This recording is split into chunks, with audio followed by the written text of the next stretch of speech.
Hey guys, so sometimes you have to read a peer-reviewed article, especially in the life sciences discipline. Sometimes you go to read that paper, you go to the figures and the body of it, and it looks a little something like this. It's really complicated, can be pretty daunting.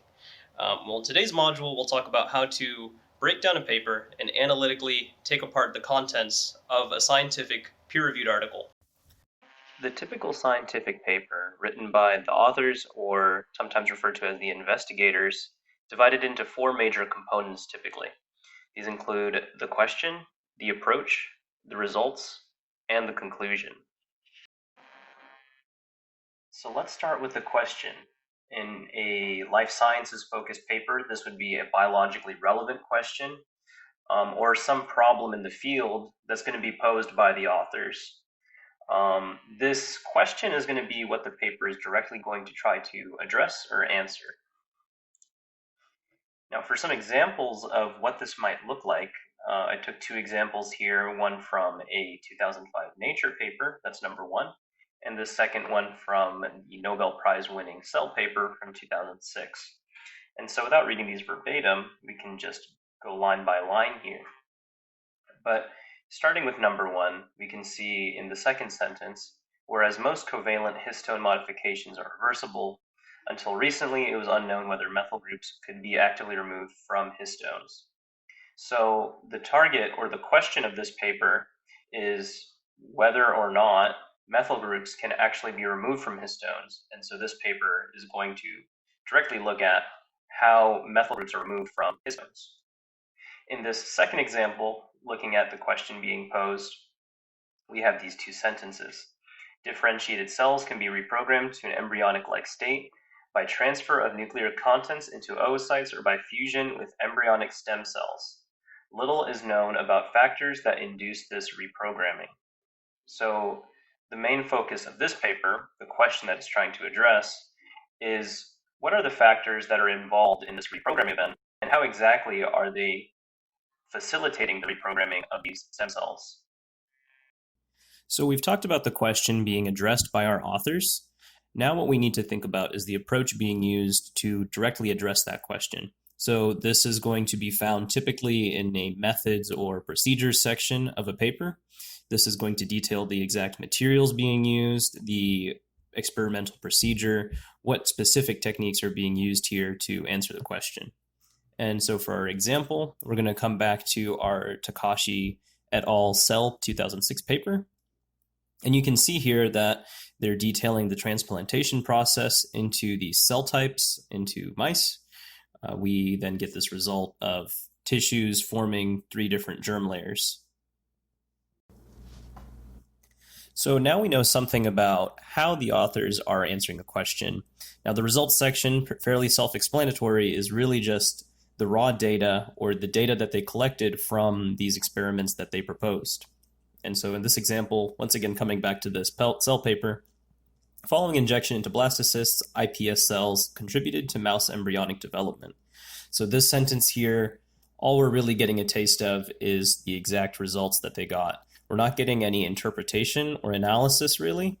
This is simply the observations that they noted as they did their experiment.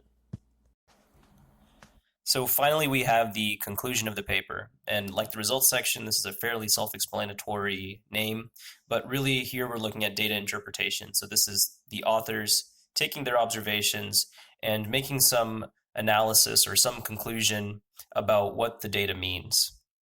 It's important to note here that what you might read as the author's interpretation may not necessarily be the interpretation that you make when you read that data. That's something to keep in mind when determining whether or not you think an author's made a good argument.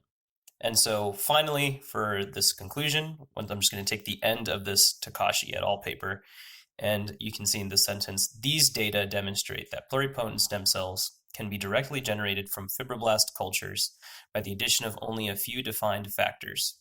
You can clearly see here that they are making some conclusions and some connections are being made between the results they collected and the question that they're trying to answer. So we've taken a look at the four major parts of any paper, and we've given you some text examples of what you might see this as in a paper. So now we're going to take a look at a test abstract spend a couple minutes reading it over, then we'll regroup and discuss some of the answers that you probably came up with.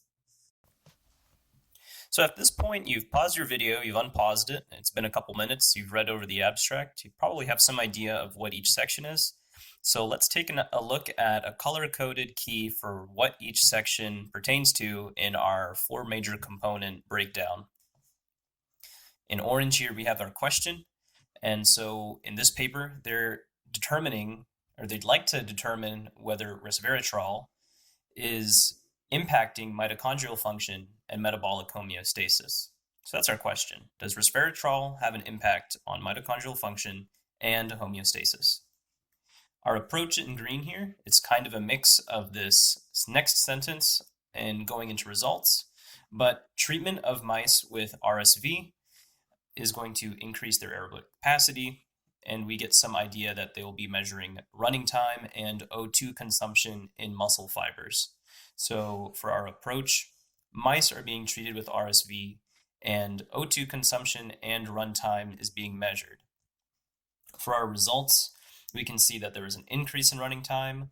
There's also this effective association with gene induction.